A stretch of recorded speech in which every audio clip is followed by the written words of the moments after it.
తాను విలువలున్న రాజకీయాలే చేస్తానని 30 ఏళ్లుగా మచ్చ లేకుండా రాజకీయం చేశానని నిత్యం చెప్పుకునే చంద్రబాబు నాయుడు మాటల్లోని నిజమెంతో మరోసారి బట్టబయలైంది. ఆయన నోరు తెరిచి ఒక్క నిజం కూడా చెప్పరన్న సంగతి స్పష్టమైంది. గతంలో ఎన్నో యూనివర్సిటీలు తనకు డాక్టరేట్ ఇవ్వడానికి ముందుకొచ్చినా తిరస్కరించాలని, ప్రపంచ ప్రఖ్యాత షికాగో యూనివర్సిటీకున్న చరిత్ర చూసి అంగీకరించాలని చంద్రబాబు గొప్పలు చెప్పుకోవడం తెలిసిందే. ఏపీ అభివృద్ధి కోసం కృషి చేస్తున్నందుకు గాను షికాగో యూనివర్సిటీ తనకు డాక్టరేట్ ఇస్తున్నట్లు ట్విట్టర్ సాక్షిగా ప్రకటించారు. ఇదే అదునుగా పచ్చపత్రికలు చంద్రబాబు ఘనత గురించి కథనాలు ఉండాయి. బ్రాండ్ మేనేజ్మెంట్, మార్కెటింగ్ నైపుణ్యాలు పుష్కలంగా ఉన్న పచ్చ తమ్ముళ్లు తమ ప్రచారానికి పదును పెట్టారు.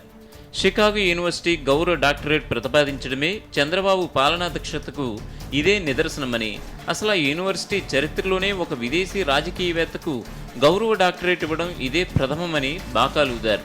అయితే తెలుగుదేశం అధిపతి, ఆ పార్టీ నేతలు, వారి అనుచరులు ప్రచారం చేస్తున్నట్లు చంద్రబాబుకు గౌరవ డాక్టరేట్ ప్రతిపాదించింది ప్రపంచ ప్రఖ్యాత షికాగో యూనివర్సిటీ కాదు, అనామక షికాగో స్టేట్ యూనివర్సిటీ. అమెరికాలో నాణ్యతాపరంగా పేరున్న యూనివర్సిటీల పేర్లకు సరితూగే విధంగా మరికొన్ని సాధారణ యూనివర్సిటీల పేర్లుంటాయి. అలాగే ఇల్లినాయిస్లో university of Chicago, Chicago state university పేరిట 2 యూనివర్సిటీలు ఉన్నాయి. ఈ రెండింటికి మధ్య నక్కకు నాగలోకానికి ఉన్నంత తేడా ఉంది. వీటిలో చంద్రబాబుకు డాక్టరేట్ ప్రతిపాదించింది షికాగో స్టేట్ యూనివర్సిటీ. ప్రపంచ స్టేట్ యూనివర్సిటీ ప్రతిపాదించిన డాక్టరేట్ను టాప్ 10లో నిలిచే షికాగో యూనివర్సిటీ ఇస్తున్నట్లుగా ప్రచారం చేసుకుంటున్నారు. యూనివర్సిటీ పేర్లలో ఉన్న స్వల్ప తేడాను తమ ప్రచారానికి ఉపయోగించుకోవడం గర్హనీయమని ప్రముఖ విద్యావేత్తలు విస్మయం వ్యక్తం చేస్తున్నారు. ప్రపంచవ్యాప్తంగా షికాగో యూనివర్సిటీకి గుర్తింపు ఉండగా షికాగో స్టేట్ యూనివర్సిటీ ప్రతి ఏటా గుర్తింపు పునరుద్ధరణ కోసం తంటాలు పడుతోంది.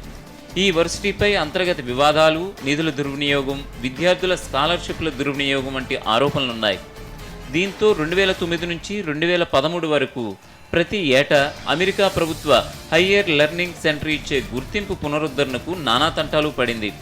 Higher learning commission vice president Karen Salmon 2009లోనే తీవ్రంగా పరిగణిస్తూ యూనివర్సిటీకి లేఖ కూడా రాశారని షికాగో ట్రిబ్యూన్ పేర్కొంది. ఇల్లినాయిస్ స్టేట్ గవర్నర్ పర్యవేక్షణలో ఉండడంతో ఆ ప్రమాదం నుంచి ఎలాగోలా గట్టెక్కింది.